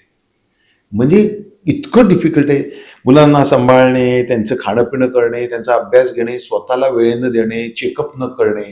मग मी तर रिक्वेस्ट करतो की स्त्रिया आपल्याला वेळ का देत नाहीत स्वतःला. मग त्यांना आरशात बघायला पण वेळ मिळत नाही. त्याच वेळेला संशयी स्वभाव असणं, कारण माझ्या जवळजवळ आतापर्यंत टीव्ही सिरियल धरून 39 हिरोईन्स झाल्या. हो, हो, हो. बऱ्याचशा ते इंट्रोड्यूस झाल्या माझ्या अपोजिट, ज्यांची आता मोठी मोठी नावं आहेत. तर त्यांच्यावर काम करताना संशय घेणं, तर तुमच्या करिअरमध्ये खूप बाधा येते. कारण आमच्या ना त्यावेळेला आउटडोर्स खूप चालायचे. बरोबर. पण मग मी एक ठरवलं होतं, एक शेड्यूल संपलं की पुढच्या शेड्यूल पर्यंत संपूर्ण वेळ कुटुंबाला द्यायचं. मला मित्र नाहीत, मैत्रिणी नाहीत, सोशल लाईफ नाही. मग मी टीव्ही मुलांबरोबर बघणार, छोटं हॉटेल असेल तर तिकडे जाऊन चायनीज खाणार, आठवणीने शनिवारी रात्री चौघांत जाऊन सिनेमा बघायचा. तर त्याच्यातला तो जो एक आनंद होता, त्यांना वाटायचं. मला आठवत नाही, माझी बहीण पुण्यात राहते, गेल्या 25-30 वर्षात भाऊबीज, राखी पौर्णिमा मला त्या दिवशी करता आली. पण मी 2 महिन्यांनी गेलो की जाऊन पाकिट हातात देणार, अरे काय अशोक, नाही. मग ती पण ती राखी ठेवून द्यायची आणि ती घालायची. किंवा मिसेसच्या बाबतीत, मुलांच्या बाबतीत. आता दिवाळी, तर आता सिरियलमुळे ना दिवाळी पण अटेंड नाही करता येत. एक लक्ष्मीपूजन, सर उद्याचा एपिसोड आहे, सर बॅक टू बॅक करायचे, ओके. मग मी काय करतो, दिवाळी संपली, गॅप आली 3 दिवसाची की माझं शेड्यूल आहे, चला दिवाळी, फिरायला गेलो हॉटेल. कारण ना ते जर नाही बांधता आलं ना, तर मग तुम्ही डिप्रेशनमध्ये जा. सो डाऊन नाही, पण त्या मी ग्रॅटिट्यूड आहे की ते सगळं क्रेडिट मी अक्कलकोट स्वामींना देतो. तुम्ही प्रारब्ध सुद्धा म्हणालात आणि स्वामी. प्रारब्ध म्हणजे खरं तर स्वामी जिथे येतात तिथे प्रारब्ध हा शब्द येतो. पण असे स्वामींचे काही खूप वेगळे अनुभव आलेत का? म्हणजे अनेक स्वामी भक्त आहेत की जे स्वामींचे अनुभव सांगतात की म्हणजे मरणाच्या दारातून वाचवलंय किंवा खूप गोष्टी होत्या की जी फेज होती त्यातून वाचवलंय. अशी कुठली फेज होती की जिथे स्वामींनी, म्हणजे तिथे कोणी नाही पण तिथे स्वामी होते प्रत्येक क्षणी. आणि मी ते म्हणतो की तुम्ही स्वामी सेवक असाल तर तुम्हाला गुरु कवच असतं. मग गुरु कवच म्हणजे एक्झाम्पल देतो की रस्त्यात आपण दोघं बोलत उभे आहोत आणि मी बॅकने उभे आहे, तुम्ही समोर उभे आहात आणि मागून एक बस जाणार आहे. पण काय होतं, कधी कधी बस ड्रायव्हर सुद्धा त्या बाजूच्या रिक्षाला बोलताना थोडं स्टेअरिंग असं वळतं. हम्म. तुम्ही रस्त्याच्या असे साईडला उभे आहेत. ती बस येऊन, ती काळ आला पण वेळ आली नव्हती म्हणतात तसं, ती बस येऊन तुम्हाला ह्या शोल्डरला घेऊन डॅमेज करून जाणार आहे आणि मग पुढे जाऊन ती आपटणार. कळलं ना? पुढे जाणार आणि तुमचा खांदा किंवा तुम्ही जाऊ पण शकता. त्या क्षणाला ती बस येत असते, पण कोणतरी मागून आवाज येतं, अशोकराव काय हो. हा माझा वळणं आणि बसचं इकडनं जाणं, तो बसवाला म्हणतो अरे बापरे मी वाचलो. हे गुरु कवच, हे गुरु कवच प्रत्येक क्षणी तुम्हाला वाचवत असतं आणि मला तर त्याचा कायमच अनुभव आहे. म्हणजे सेटवरती मी बसलोय, आता सर माझा शॉट आहे का, हो हो हो, आणि मला कोणतरी बोलू सर केक कापायचं या ना, म्हणून मी वाढदिवस म्हणून कुठल्या युनिट म्हणून मी उठलोय आणि कटर पडला आणि त्या क्षणाला मला येतं स्वामी असं एक मनात येतं. म्हणजे ते जी कोण तो विधाता आपण म्हणतो की अलमायटी पॉवर वगैरे आहे, काहींनी त्याला जिजसचं नाव दिले, काहींनी अल्लाह म्हटले, काहींनी गणपती बाप्पा म्हटले, काहींनी स्वामी समर्थ म्हटले. ती एक ताकद एकच आहे, पण मी त्यांना पूजलंय. एक रिसेंट एक्झाम्पल, मला कोविड झाला, 2दा ऍडमिट झालो आणि मी सकाळी स्वामींची ते हे लावायचो, तारक मंत्र. इतका तो पॉझिटिव्हिटी ती पसरली की ज्यावेळी 300 हाय प्रोफाईल पेशंट होते, एक दिवशी मी लेट उठलो आणि लावल्यानंतर 2 नर्सेस आल्या, सिस्टर म्हणाल्या दादा ते लावा ना, ते लावलं की बरं वाटतं. ती पॉझिटिव्हिटी. आणि डॉक्टर यायचे, सगळे मास्कमध्ये होते, लेडीज आहे का जेंट्स आहे ते पण कळायचं. आणि मी ऍडमिट झालोय आणि तेव्हा माझं स्वाभिमान नावाची सिरियल चालली होती आणि सगळे दमणला गेले शूटिंगला, इथं नव्हतं. आणि मी डॉक्टर आले की म्हणायचं गुड मॉर्निंग डॉक्टर, सलाईन चालूच. बरं येत आहेत, इंजेक्शन टाकतायत, जात आहेत इंजेक्शन. एकदा डॉक्टर म्हणाले अशोकराव मी एक प्रश्न विचारू का. म्हटलं काय. मी जेव्हा येतो तुम्ही प्रसन्न हसतमुख असता आणि इंजेक्शन टाकतोय, खूप लोक प्रश्न विचारतात कुठलं इंजेक्शन आहे, ह्याच्यात काय. म्हटलं खरं सांगू का साहेब, काय माझा स्वामी समर्थांवर एवढा विश्वास आहे, मी अजून त्रास करून गेला. तुम्ही सांगितलं हेक्झोक्लोरोक्वाईड नावाचं एक इंजेक्शन टाकलं, मला काय कळणार त्यातलं. मग तुम्ही सांगणार ते लिव्हर मधनं जाऊन ते मागच्या ह्याच्यात जातं आणि स्पाईन मधनं, हा सगळा व्याप करण्यापेक्षा मी स्वामी सकाळी उठलो की म्हणतो स्वामी आजचा दिवस बाबा व्यवस्थित जाऊ दे, तुझ्यामुळे एवढं चांगलं आयुष्य मिळालंय, काही विपरीत नको, सगळे औषध पाणी व्यवस्थित होऊन मला घरी पाठव. ते म्हणायचे अच्छा एवढा तुमचा फेथ आहे. तेवढाच आहे म्हटलं, नाहीतर म्हटलं आणि मला काय माहित म्हटलं एखादं इंजेक्शन चुकीचं गेलं आणि मी डोळा लागला तर पॅकअप, त्याची चिंता कशाला आत्ता करू. कारण माझा इतका विश्वास आहे की स्वामी मला वाचवणार. आणि मी बरोबर 2 महिन्यात आलो. मी एवढं पण स्वामींशी बोललो की स्वामी माझा शो चाललाय, माझा मेन रोल आहे आणि हे सगळे दमणला गेले, पण मला कोविडमुळे जाता आलं नाही. तेव्हा फ्रेम्स कंपनी आमची, त्यांना आणि मी सतीश राजवाडेंना फोन केला. तेव्हा स्टार प्लसचे हेड होते. सर म्हटलं मला कॉन्फिडन्स माझा हल्लाय, माझं काय खरं नाहीये, तुम्ही कोणाला ते कास्ट करा. 2 महिने गॅप. आणि आमच्या फ्रेम्सवाल्यांना केला. कसे स्वामी धावून येतात. म्हटलं स्वामी बघा मला काम तर करायचंय. सतीश सर म्हणाले की अशोक सर तुम्ही तुमचं काम करा. म्हटलं कसलं, बरं व्हायचं, आम्ही आमचं काम. त्यांनी लिखाणामध्ये त्या कॅरेक्टरला विपश्यनेला पाठवून दिलं आणि दर आठवड्याला एक डायलॉग असायचा, अरे ते प्रभाकर सूर्यवंशी आले का, नाही हो विपश्यनेहून अजून नाही आले. का नाही आले, ते घरचे कलह ते तिकडेच राहतो म्हटले.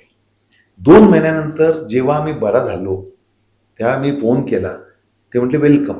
आणि तसाच वेलकम करून माझी एक एंट्री घेतली, विपश्यनेहून मी आलो. त्याच्या पुढे मी 500 एपिसोड केले. सो पदोपदी कुठलंही संकट येणार असेल, काही होणार असेल तर मी इतका कनेक्ट होतो स्वामींशी.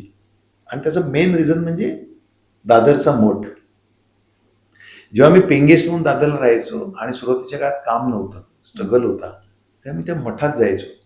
पैसे नसायचे आणि मठात फक्त मूर्तीकडे बघत बसायचो की माझी फॅमिली किंवा सगळेजण मुंबईत कधी येतील, कारण बेताची परिस्थिती, मी पेंगेस राहतोय, एकटं वाटतंय, स्वामी काहीतरी जलवा करा, काहीतरी जलवा. आणि मग तो जलवा केला त्यांनी काम मिळवून दिलं.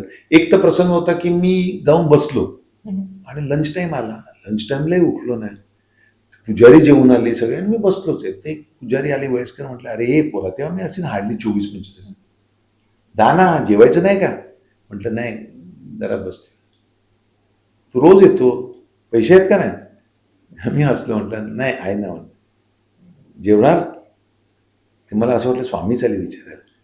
ते मी म्हटलं हो, मला भूक लागली होती आणि तेव्हा ते खूप डिफिकल्ट होतं पैसे वगैरे, तर ये.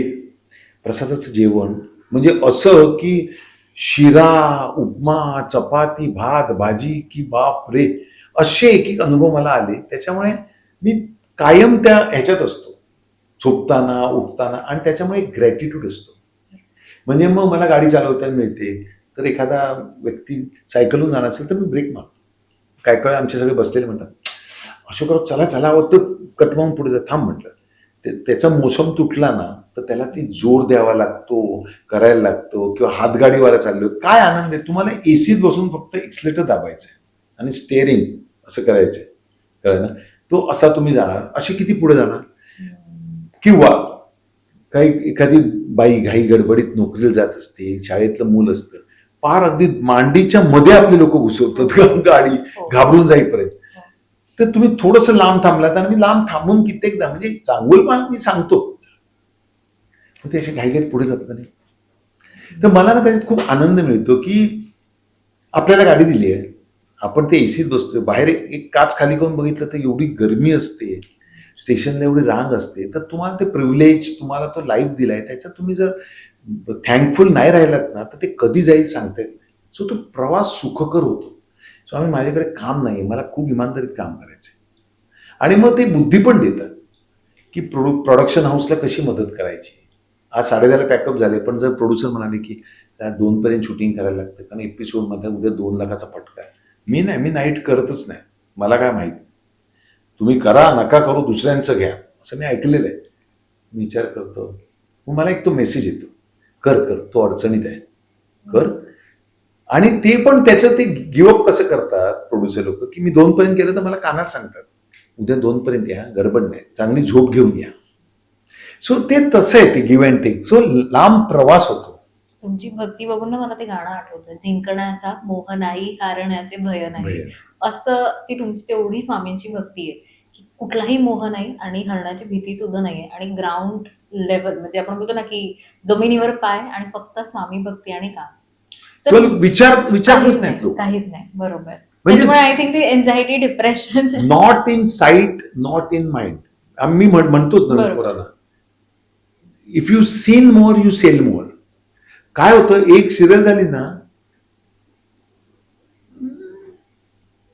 तुम्ही कलाकार, अरे तुम्ही 1000 एपिसोड केलेत, काही नाही, दुसरी सिरियल आली, तिसरी सिरियल, विसरून सिरियलची नावं विसरतात लोक, कुठलं तर भलत्या सिरियलचं नाव सांगतात, कॅरेक्टरचं नाव सांगतात.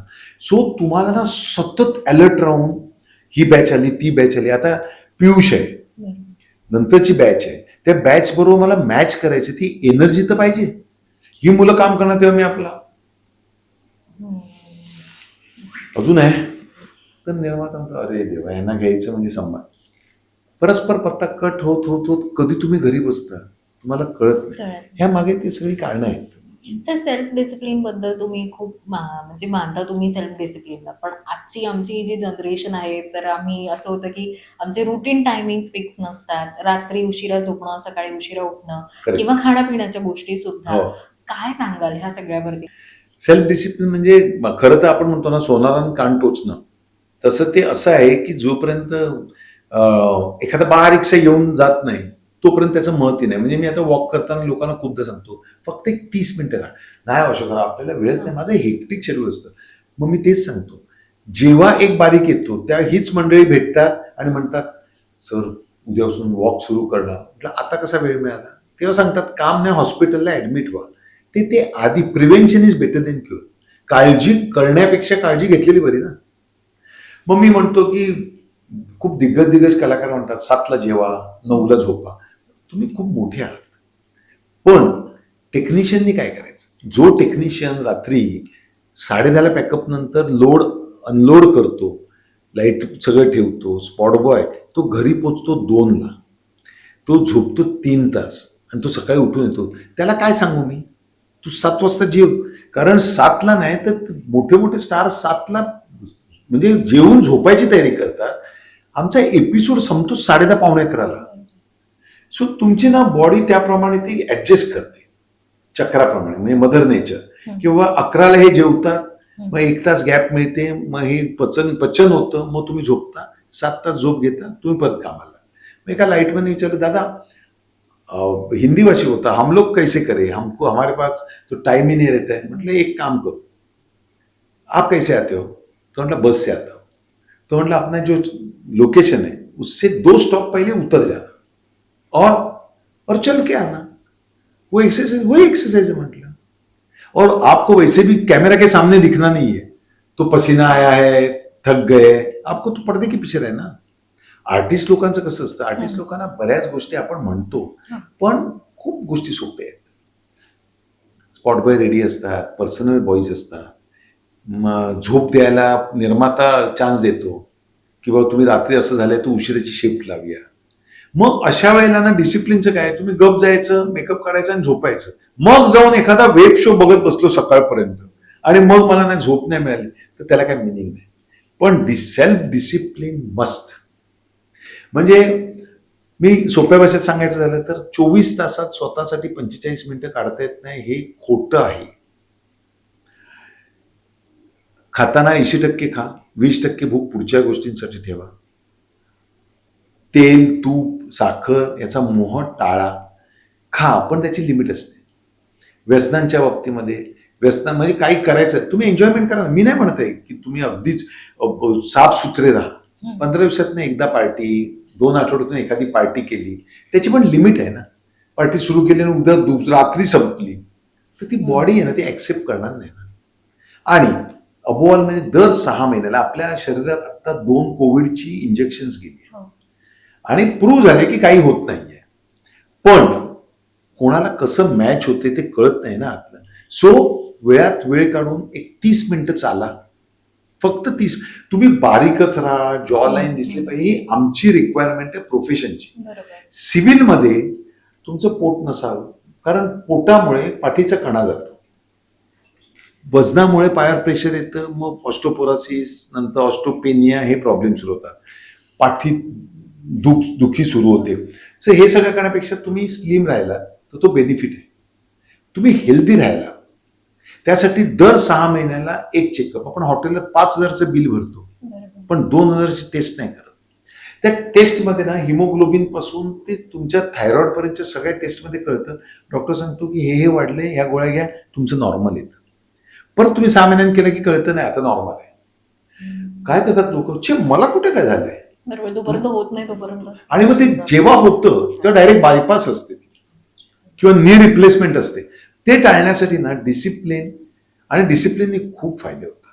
मी म्हणतो ना की जसं अमिताभ बच्चन साहेब 84 वर्षाची व्यक्ती केबीसीला पळत येते, माझे गुडघ्यावर हात गेले शो बघताना. म्हटलं आपल्याला एवढी बॅटिंग करायची, एवढं फिट राहून पण.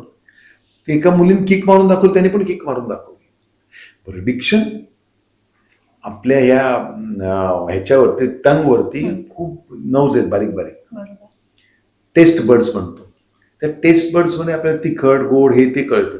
पण ना सतत वावर, पान खाणे, काही व्यसन करणे, अति तिखट खाणे, त्यामुळे ना ते नमडाऊन होतात, वापर होतो ना. मग बोलताना डिक्शन मध्ये फरक. आपण तिकडे जाऊन येऊया, कुठे जाऊन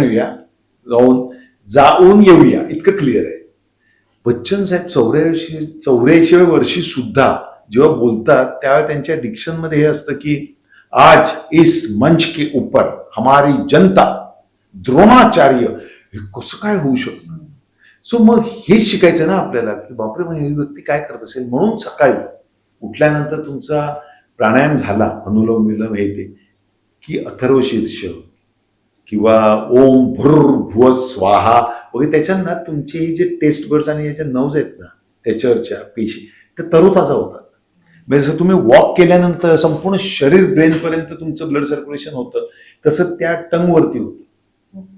आणि तुमचं डिक्शन, कारण आमच्या इथं कास्टिंगला बसलं की अमका आर्टिस्ट घ्यायचा, ते मस्त आहेत, पण हल्ली जरा स्लर मारतात ना, म्हणजे डिक्शन क्लिअर नाही ना. मग आपण त्यांना पुढच्या प्रोजेक्टला घेऊ, गेलं का. तसंच मेमरीच्या बाबतीत तुम्ही भ्रामरी नावाचा प्रकार जर केला, माझा खूप चांगला अनुभव आहे. म्हणजे प्राणायाम मधल्या जे 5 प्रकार आहेत, अनुलोम विलोम, कपालभाती, तसाच भ्रामरी म्हणजे कानावर बोट आणि हे असं ठेवून जे करतो आपण आणि फक्त हमिंग करायचं. ते कान बंद असल्यामुळे ते आत मेंदूला जातं आणि ते तुमचं इतकं सर्क्युलेट करतं, तरोताजा करतं. म्हणजे डिमेन्शिया, अल्झायमर हे विकारपासून खूप दूर जातं. म्हणजे आपलं असं होतं ना की असं कित्येकदा होतं की तर मी पाणी पिऊन आलो, मी तिकडे जातो आणि का मी कशाला आलो होतो, अरे बर. आणि मग कुठेतरी संध्याकाळी 4 वाजता गाडीतून जाताना वगैरे एकदम आठवतं मी मॅम बरोबर बोलत होतो आणि अरे पाणी प्यायचं होतं. ही साईन आहे. आणि त्याच्यावरचं उपाय काय, तर आपण सवय पडते. आपण बघतो ना की त्या दिवशी मग राजसी आणि तो हा पण होता, अरे तो रे गोरासा घारे डोळ्याला, तो काय त्याचं नाव, बरं तो, हा. तर अशोक सर होते. ही इट्स बॅड साईन. इथून तुमच्या डिमेन्शियाला मदत सुरू होते. मग ना डिमेन्शिया बाजूलाच तुमचा मेंदू ते तयारच होतो, त्याला सवय होते. म्हणून तुम्ही आठवत राहा. थांब सांगतो, 2 मिनिट थांब. काय प वरून होतं, प्रकाश, पियुष. हा तुमचा व्यायाम आहे.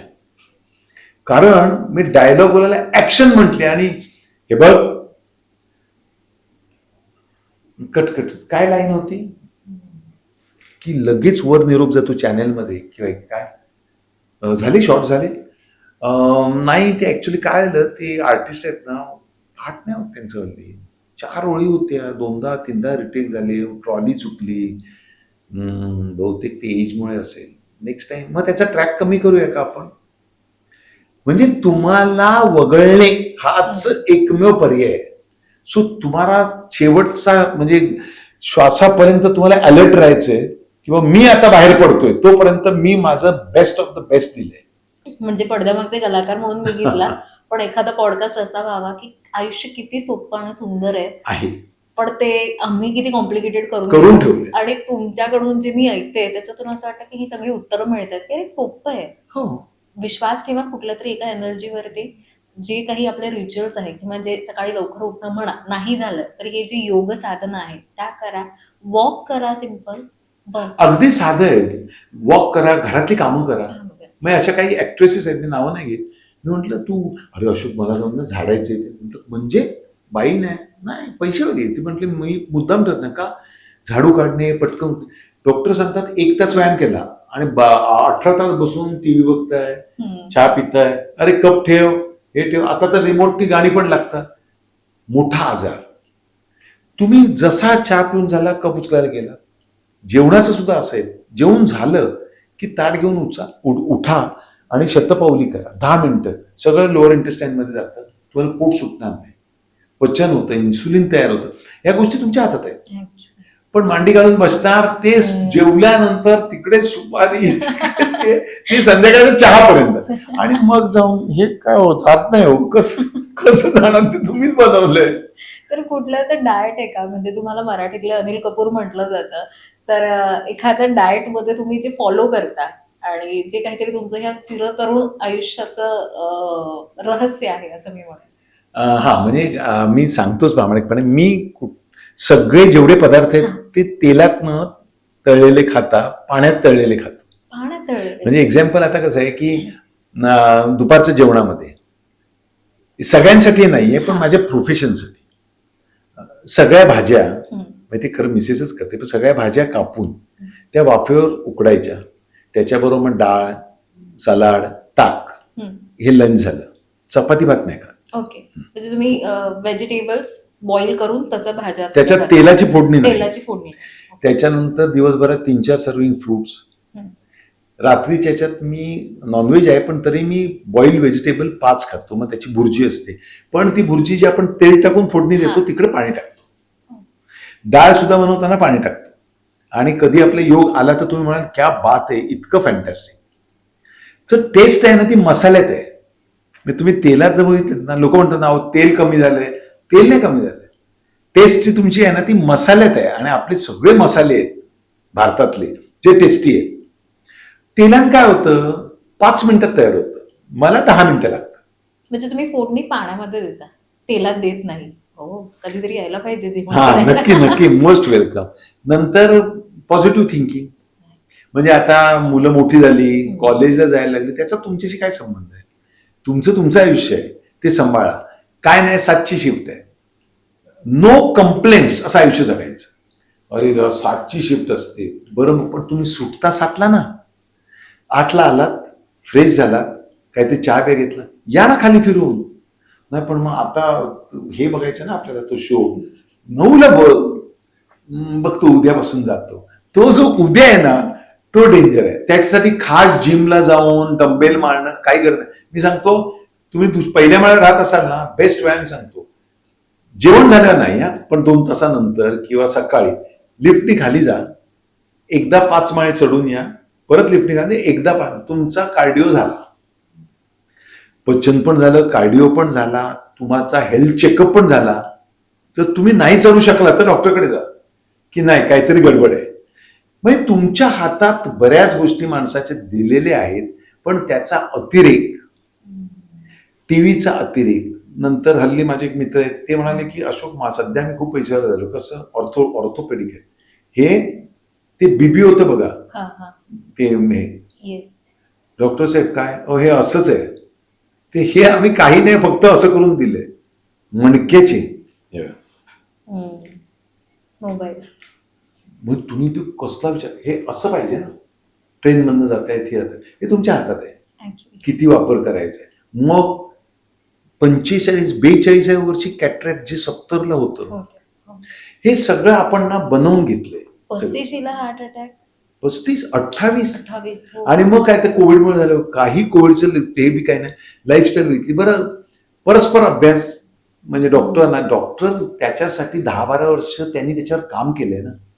मी नाही, रात्री मी जेवत नाही, मी काय करतो, एक 2 पेक झाले की मग मी प्रोटीन शेक घेतो, मग 3 तास झोपतो, पण मी 6ला उठून व्यायाम करतो. 6 ते 7 तास झोप झालीच पाहिजे. नाही झाली का झोप नाही, आज व्यायाम करू नको, तुमच्या मसलला आराम द्या.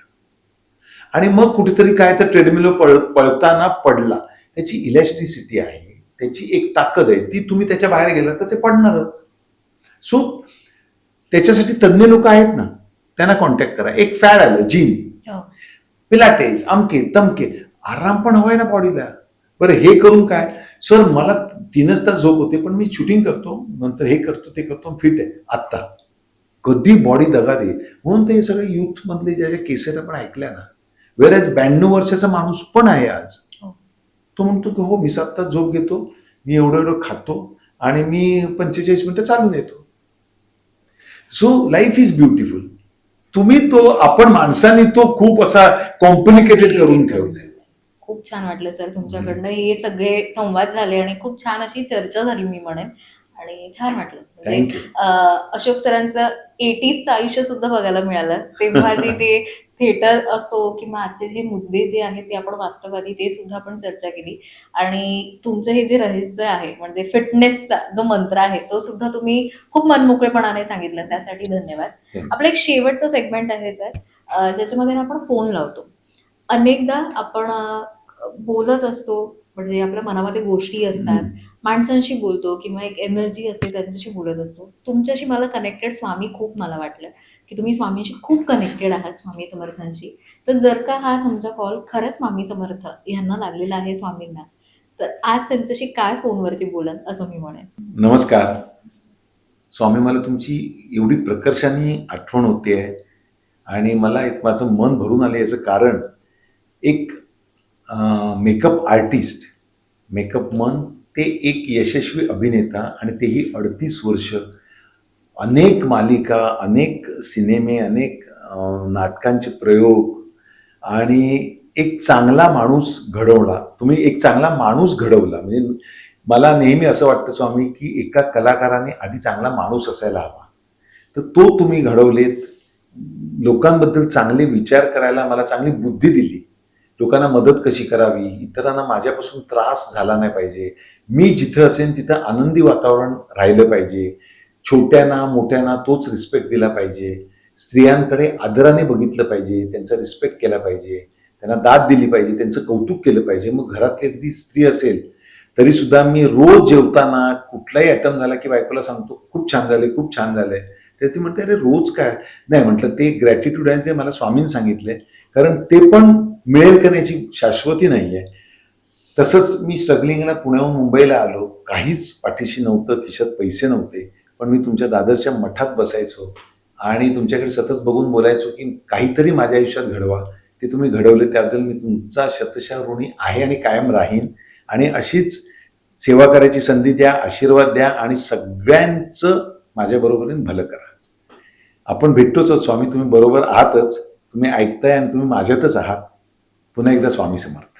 मला हे वाक्य खूप आवडलं की तुम्ही ऐकताय आणि तुम्ही माझ्यातच आहात. माझ्यात कारण ते खूप महत्वाचं आहे की आपल्यातला स्वतःतला राम ओळखणं आणि देव ओळखणं. 100% ग्रॅटिट्यूड, करायचं. प्रत्येक Gratitude. गोष्टीचा ग्रॅटिट्यूड पाहिजे आपल्याला.